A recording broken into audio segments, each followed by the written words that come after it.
winter storm over the last few days. It's gradually moving off the coast, but heavy snow continues to accumulate across much of New England, and dangerous driving conditions could remain for days. CBS News correspondent Tom Hanson joins us live from Boston this morning. Tom, look, there's a guy running behind you with his dog.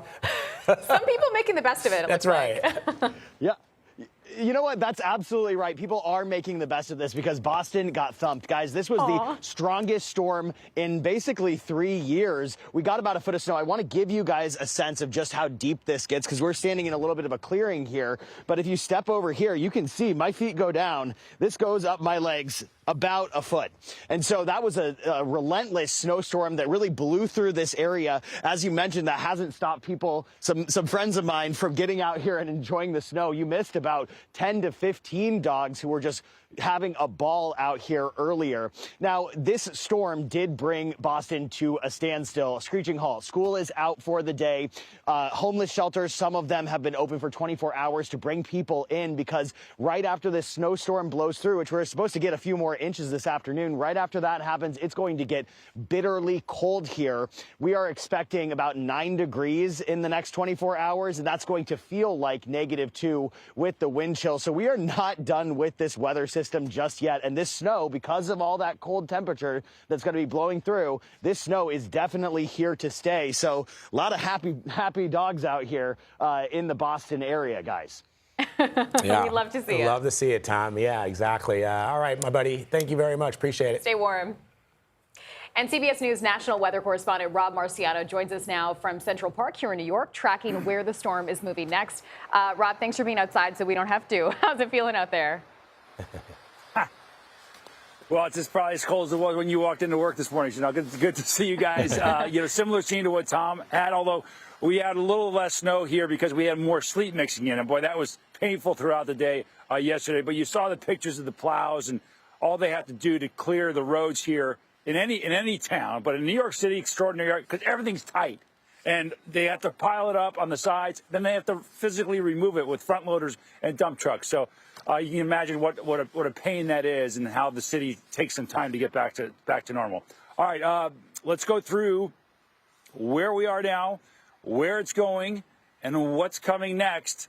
And as you guys have alluded to, it's not going anywhere, really, because the cold air is going to settle in. Winter storm warnings are still posted for parts of New England because we'll have some of that wraparound moisture. And anything that falls now in the Northeast is going to be snow, no more of that sleet nonsense. But as this departs, we've got another front that's going to come in and reinforce the cold air that we've seen, really the pattern of the past 6 to 8 weeks since winter began. But the wind chills and the sub-freezing temperatures are really the big story this morning in places like Dallas and Oklahoma City and Little Rock and Jackson, where they have a coating of ice and snow. Obviously, that's not going anywhere today.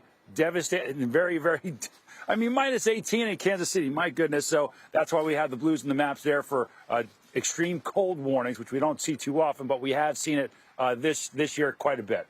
All right, we'll talk more in the next 20 minutes.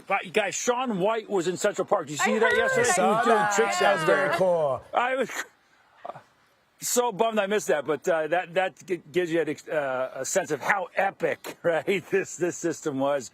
And just take your time digging out, and we'll get back to normal soon. Yeah, you got to enjoy the snow when you can. Yeah, especially in Central Park, for sure. Rob, thank you. Thanks, Rob.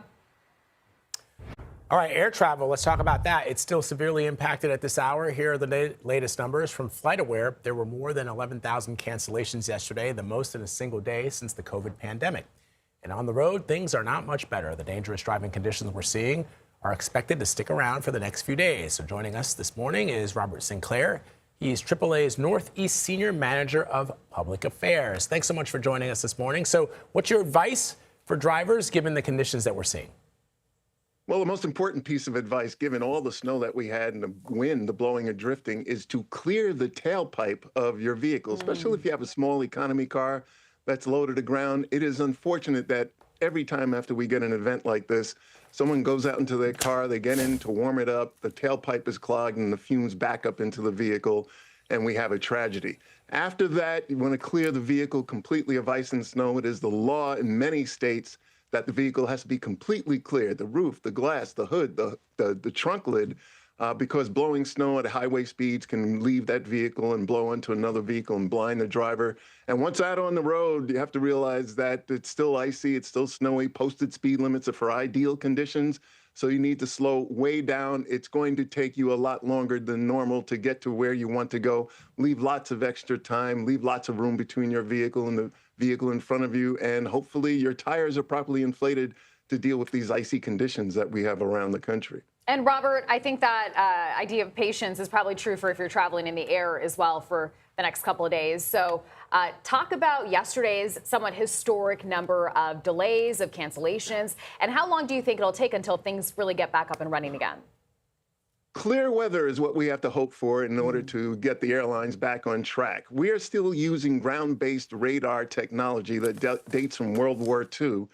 And when we get bad weather with low visibility, the planes get spaced out from 2 or 3 miles apart to 25 or 50 miles apart. I've been reading reports from the FAA about next generation. That's a switch over to satellite-based GPS navigation. That's in the process of happening now, but until it is complete, we're still going to have problems. The epicenter of the problems for air traffic control delays is the Northeast corridor, Washington, D.C., north to Boston, with New York the epicenter. We have 3 major airports and 3 minor airports in New York, and it's with the hub and spoke system of scheduling. If something bad happens in New York, it kind of ripples across the country. It could be said that New York sneezes, the rest of the country catches a cold. So clear weather is what we're hoping for to get the airlines back on schedule.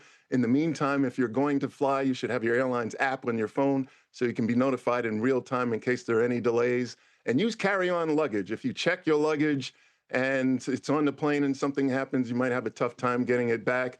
Get to the airport very early, 3 hours for a domestic flight, 4 hours for an international flight these days, and be prepared if the weather is bad. And it looks like it's going to be the case again this coming weekend. Or just stay home if you can. That's right. Stay comfy on the couch. Robert Sinclair, thank you very much, sir. Appreciate it.